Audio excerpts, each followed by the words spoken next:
Hello दोस्तों, जैसिंग classes में आप लोग का स्वागत है। आशा करता हूं आप सभी अच्छे होंगे। जितने भी गवर्नमेंट के एम्प्लॉयज़ हैं, चाहे किसी भी विभाग में, रेलवे में हो, एसएससी में हो या किसी भी विभाग में हो, अपने सैलरी के इंक्रीमेंट का वेट करते रहते हैं कि उनका सैलरी कब बढ़ेगा। 7वां वेतन आयोग लागू हुए काफ़ी समय हो गया है और 8वां वेतन आयोग 2023 में ही लागू होना था और इसका ऑफिशियल जवाब आ चुका है गवर्नमेंट ऑफ इंडिया की तरफ से कि 8वां वेतन आयोग के बारे में उनकी क्या सोच है, कब तक लागू हो सकता है। क्योंकि 8वां वेतन आयोग लागू जब हो जाएगा तो आपका जो बेसिक पे है उसमें इंक्रीमेंट हो जाएगा और उसके बेसिस पे आपका डियरनेस अलाउंस या जो भी अदर अलाउंसेस मिलते हैं उसमें काफ़ी बड़ा उछाल देखने को मिलेगा। इस वीडियो में बात करेंगे कि ऑफिशियल जवाब में क्या बातें बताई गई है। डियरनेस अलाउंस यानी जो महंगाई भत्ता मिलता है उसके बारे में क्या जानकारी दी गई है। तो पूरे वीडियो को आपको ध्यान से देखना है और यदि आप लोग चैनल पर पहली बार आए हैं या अभी तक भी सब्सक्राइब नहीं किए हैं तो कर लीजिए, ताकि जो भी आगे के अपडेट हो उसकी सही और सटीक जानकारी आपको मिलती रहे। आप लोग यहाँ पे देख सकते हैं, ये government of India ministry of finance department of expenditure की तरफ से राज्यसभा में ऑफिशियल रिटन जवाब दिया गया है, जिसमें आप लोग पढ़ सकते हैं। इसका जो यानी कि हेडिंग है, setting up of 8th central pay commission, यानी 8वां वेतन आयोग लागू होने के या लागू करने के संबंध में। इसमें देख सकते हैं, यानी जो सवाल पूछा गया है श्री राम नाथ ठाकुर के द्वारा, जिसमें देख सकते हैं, whether between January 2016 and January 2023 the pay and pension of central employees increased by just 42%, whereas over these same period the per capita income of country had climbed by 111%। यानी कि पहला बताया गया, फर्स्ट पॉइंट में सवाल पूछा गया है कि 2016 से लेकर के 2023 तक जितने भी गवर्नमेंट के एम्प्लॉयज़ हैं उनका जो यानी कि सैलरी बढ़ा है वो मात्र 42% से बढ़ा है। हालांकि यानी कि जो पर कैपिटा इनकम है अदर लोगों का वो 111% से बढ़ गया है। उसके बाद देखिए, if so the details there of, यदि ऐसा है तो देख सकते हैं डिटेल सी में, whether as recommended by the last 3 central pay commission future pay revision should be done when dearness allowance और रीचेस 50% और more than the basic pay to neutralise the impact of inflation. यानी कि पिछला पे commission का यह निर्देश था कि जैसे ही जो डियरनेस अलाउंस यानी जो महंगाई भत्ता है वो 50% क्रॉस कर जाएगा तो अगला वेतन आयोग लागू कर देना चाहिए, ताकि जो महंगाई बढ़ रहा है उसे कंपेंसेट किया जा सके। डी पॉइंट में देखिए, as the rate of dearness allowance is projected to cross 50% और इवन मोर फ्रॉम जनवरी 2023।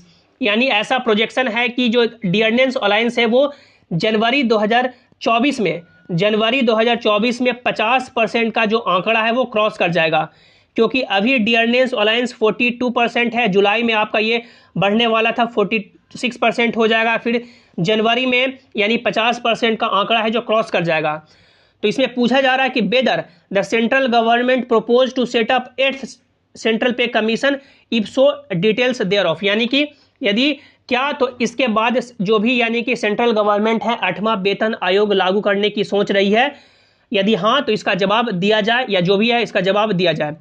जिसमें देख सकते हैं जवाब है ए एंड बी दोनों क्वेश्चन मिला करके, dearness allowance and dearness relief is paid to central government employees and pensioners to compensate them from erosion in the real value of their pay and pension on account of inflation. These rates were increased to 42% of the pay and pension in January 2023. The rates of dearness allowance और इसमें देख सकते हैं dearness relief are revised periodically at every 6 months on the basis of All India Consumer Price Index for industrial worker AICPI IW। यानी कि जो भी ministry के द्वारा जवाब दिया गया है कि समय समय पर डियरनेस अलाउंस महंगाई भत्ता बढ़ते रहता है। जनवरी 2023 में इसे बढ़ाकर के 42% कर दिया गया है, ये जवाब दिया गया है। सी एंड डी पॉइंट में देखिए कि पूछा गया था कि 8वां वेतन आयोग कब लागू होगा। यदि 50% का आंकड़ा डियरनेस अलाउंस का क्रॉस कर जाएगा तो 8वां वेतन आयोग कब लागू होगा, तो उसका जवाब दिया गया है, no such proposal is under consideration of the government. यानी अभी तक सरकार इस पे कोई भी कंसिडरेशन यानी कोई भी इसके बारे में सोच विचार नहीं कर रही है। तो यहाँ से देख सकते हैं 8वां वेतन आयोग के रिगार्डिंग यहाँ पे साफ जवाब आ गया है कि सरकार अभी इसके बारे में कोई भी सोच विचार नहीं कर रही है, इसके रिगार्डिंग कोई भी कंसिडरेशन नहीं है। तो जैसे आपका जो महंगाई भत्ता बढ़ते जा रहा है 42%, 46%, 50% ऐसे आपका बढ़ते जाएगा। अभी 8वां वेतन आयोग लागू करने की सिफारिश में सरकार नहीं लग रही है। हालांकि 8वां वेतन आयोग लागू आपका 2023 में ही हो जाना चाहिए था, क्योंकि हर 10 साल के बाद आपका 8वां वेतन आयोग लागू होता है। पिछला यानी कि आपका 2013 से ये आपका 7वां वेतन आयोग लागू होना था, लेकिन हालांकि लेट लागू हुआ था 7वां वेतन, लेकिन 2013 से कैलकुलेट करेंगे तो 2023 में आपका लागू होना चाहिए। अब इस पे क्या सरकार 8वां वेतन आयोग लागू करेगी या नहीं करेगी, तो यानी कि जो मेरा ओपिनियन है वो यानी कि सरकार डेफिनेटली 8वां वेतन आयोग 2024 से पहले ही करेगी, क्योंकि 2024 में आपका चुनाव है। 2024 में चुनाव है, बम्पर वैकेंसी रिलीज करेगी सबसे पहला, यानी कि ये मान सकते हैं एक हो सकता है कि बम्पर वैकेंसी रिलीज किया जाएगा एसएससी में, रेलवे में और जो भी अदर पोस्ट हैं सभी पे, यानी कि मान सकते हैं लाखों की संख्या में वैकेंसी आएगी। और ये जो आपका 8वां वेतन आयोग लागू है ये भी किया जा सकता है, क्योंकि मान सकते हैं सरकार है जो चुनाव को देखते हुए ये 2 स्कीम है या जो 2 प्रपोजल है वो ला सकती है, ताकि जो भी यानी कि सरकारी एम्प्लॉयज़ हैं या जो गवर्नमेंट जॉब की तैयारी कर रहे हैं कैंडिडेट, उनको लुभाया जा सके। तो 2024 में चुनाव है, 8वां वेतन आयोग लागू होने की पूरी उम्मीद है और बम्पर वैकेंसी भी आपका लागू किया जा सकता है, लागू आपका हो सकता है, यानी वैकेंसी आपका आ सकता है। तो ये आपका 8वां वेतन आयोग के रिगार्डिंग ऑफिशियल जवाब था कि सरकार इस पर अभी कोई भी सोच विचार नहीं कर रही है। आई होप आज का वीडियो आपको अच्छा लगा होगा। लाइक कीजिएगा, अपने दोस्तों के साथ शेयर कीजिएगा और सभी इंपॉर्टेंट अपडेट के लिए आप लोग इस टेलीग्राम जेसिंग क्लासेस से भी जरूर ज्वाइन हो जाएं। आप लोग टेलीग्राम पे जेसिंग क्लासेस सर्च करके जुड़ सकते हैं या टेलीग्राम का लिंक आपको नीचे डिस्क्रिप्शन में दे दिया गया है। मिलते हैं अगली वीडियो में। Thanks for watching, have an awesome day.